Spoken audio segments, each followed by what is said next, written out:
salah satu owner exchange ini mengakui bahwasannya aset kriptonya dia itu sebagian besar tidak ditaruh di exchange-nya gitu.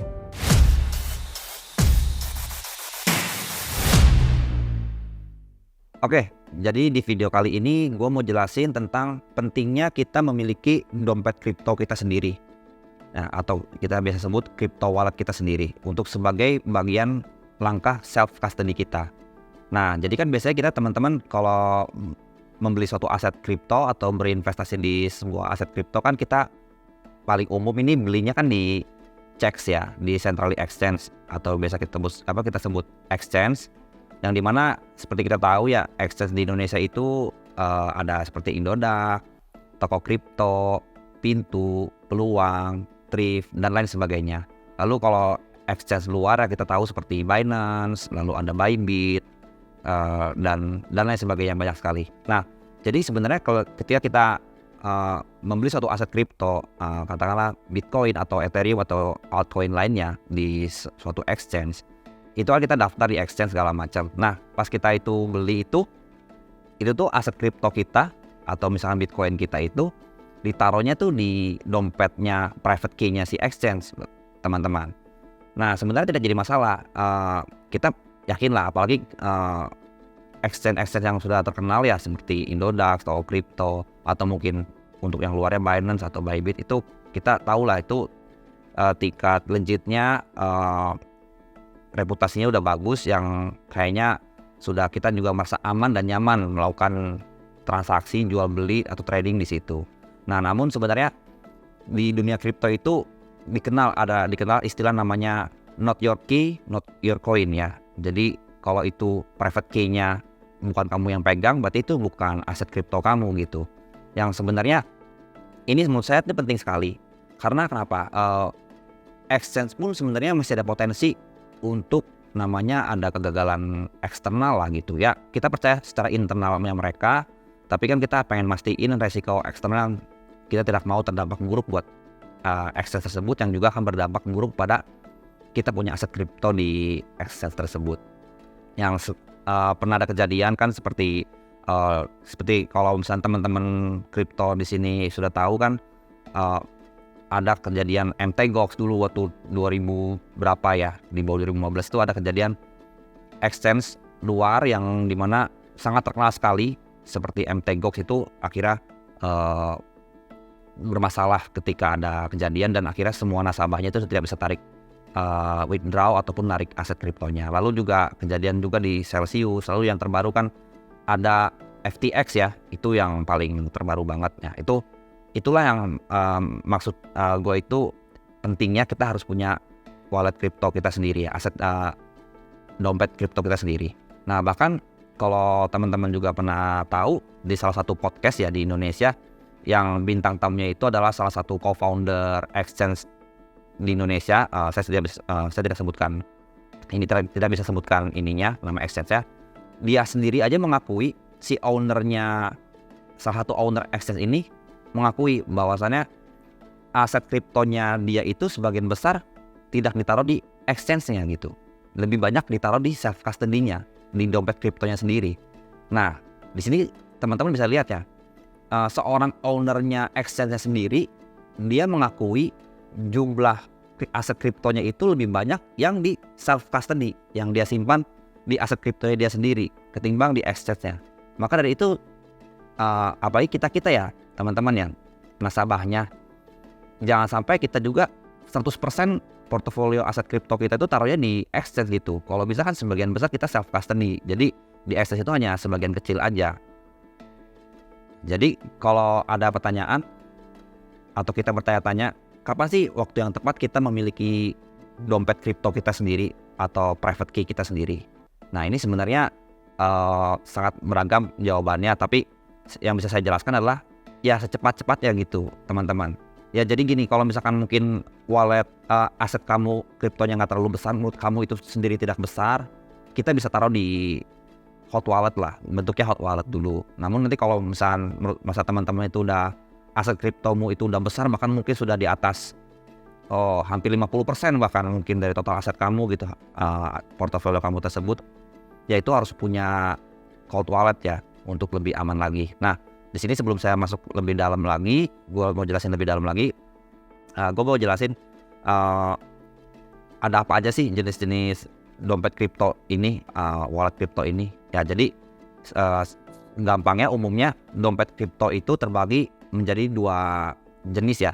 Ada yang bisa kita sebut hot wallet, ada yang bisa kita sebut juga cold wallet. Nah, hot wallet itu seperti apa? Hot wallet itu jadi dia bentuknya seperti di desktop wallet atau mobile wallet atau mungkin website wallet. Itu biasa kita sebut hot wallet lah, software, bentuknya software wallet gitu. Nah, lalu kalau cold wallet itu bentuknya hardware wallet, dia umumnya dia fisik terpisah, jadi tidak selalu online gitu, dia terpisah, biasanya umum bentuknya kayak flash disk teman-teman. Nah, itu keunggulannya lebih aman sebenarnya, dua-duanya aman, baik yang hot wallet maupun cold wallet sendiri sebenarnya semuanya aman, tinggal tergantung kita bagaimana cara mengelolanya dan tingkat kita dalam mengelola HP kita bersih nggak sih, orangnya rapi nggak sih kalau misalkan kelola HP, kelola desktop gitu segala macam.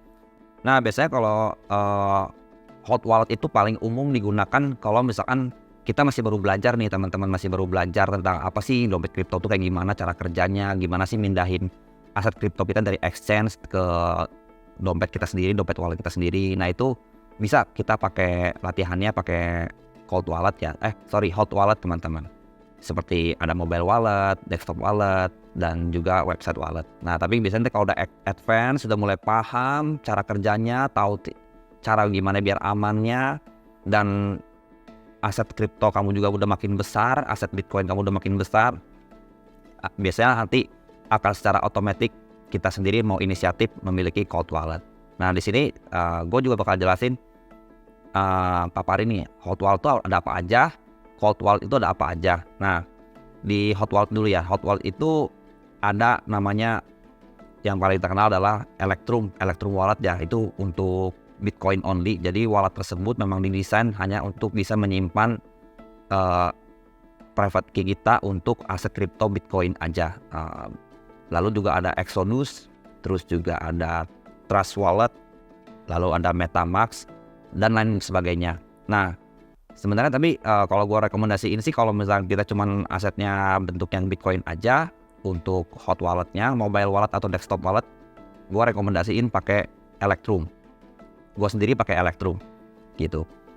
Nah, lalu tapi kalau misalkan punya juga saya punya aset yang lain nih, bagaimana untuk altcoin yang lainnya? Nah, itu berarti bisa pakai selain Electrum, bisa pakai Exodus wallet atau mungkin pakai Trust wallet gitu.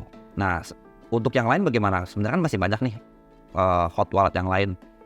Kalau saya pribadi, gue pribadi nggak terlalu rekomendasiin yang kurang legit ya secara reputasinya. Jadi gue sendiri kalau misalkan teman-teman pada pakai hanya fokusnya di Bitcoin, ya udah Electrum aja. Tapi kalau misalkan punya altcoin yang lainnya, mungkin bisa pakai Exodus atau pakai Trust wallet gitu. Ya, ada juga beberapa yang pakai MetaMask juga ada. Tapi menurut saya Electrum, Exodus atau Trust wallet itu lebih oke. Nah, nanti untuk penjelasannya lagi secara detailnya itu nanti bakal gue jelasin di video lainnya ya. Nah, sekarang bagaimana kalau cold wallet? Nah, cold wallet sendiri juga banyak macamnya. Ada untuk Bitcoin only ya. Ini jadi ada cold wallet juga yang sama, dia hanya bisa menyimpan Bitcoin only. Itu seperti Coldcard, MK4, terus juga Blockstream wallet, terus Trezor yang paling terkenal, Trezor, Ledger. Dan sebenarnya masih banyak lagi, tapi yang paling umum itu ya tadi Coldcard untuk Bitcoin only, Blockstream untuk Bitcoin only, terus Trezor untuk Bitcoin dan koin-koin alternatif koin lainnya, lalu juga Ledger. Nah, kalau gue sendiri sih pakainya saat ini Trezor ya, karena untuk harga lebih affordable juga, dan jadi tingkat harga yang ditawarkan dengan spek yang ditawarkan itu menurut gue tuh worth it lah gitu, Trezor. Nah, tapi ntar gue juga bakal jelasin lah beda-bedanya apa aja itu untuk tiap-tiap wallet-wallet itu di video-video yang lain. Nah, itu teman-teman kenapa sih pentingnya kita punya crypto wallet kita sendiri. Dan tadi juga gue udah jelasin sedikit tentang jenis-jenis crypto wallet ya, seperti ada yang namanya hot wallet maupun cold wallet. Dan tadi ada apa aja yang termasuk hot wallet dan apa rekomendasinya nih kalau untuk Bitcoin only. Tadi kan kalau Bitcoin only kan Electrum ya. Tapi kalau misalkan untuk koin-koin yang mau punya simpan koin-koin yang lainnya bisa pakai Exodus atau yang Trust Wallet. Lalu di cold wallet juga tadi ada Coldcard wallet, terus ada Blockstream wallet, terus Trezor, Ledger dan juga Ledger. Kalau misalkan memang Bitcoin maksimalis ya bisa pakai Coldcard atau Blockstream. Tapi kalau misalkan punya alternatif koin yang lain gitu bisa pakai Trezor. Menurut saya Trezor atau Ledger. Menurut saya Trezor pun udah rekomendasi untuk Bitcoin only juga bisa oke, tapi mau ada koin-koin yang lain pun juga bisa nyimpan di situ. Oke teman-teman, jadi nanti di next video gue bakal jelasin lebih detail lagi terkait tentang crypto wallet ini sendiri. Nah, lalu bagaimana cara kita melakukan settingnya ya untuk hot wallet, lalu juga bagaimana kita untuk menyeting cold wallet itu seperti apa gitu. Lalu gue juga bakal jelasin bagaimana nanti ada namanya seed phrase ya. Kenapa sih itu penting banget untuk kita jaga untuk melakukan backup, dan bagaimana cara kita backup seed phrase itu supaya aman dan gak hilang. Karena intinya tuh kalau ketika kita punya crypto wallet kita sendiri, itu kuncinya adalah di seed phrase-nya. Gimana si seed phrase itu yang biasanya terdiri dari 12 kata atau 24 kata itu benar-benar jangan sampai hilang, kecuri atau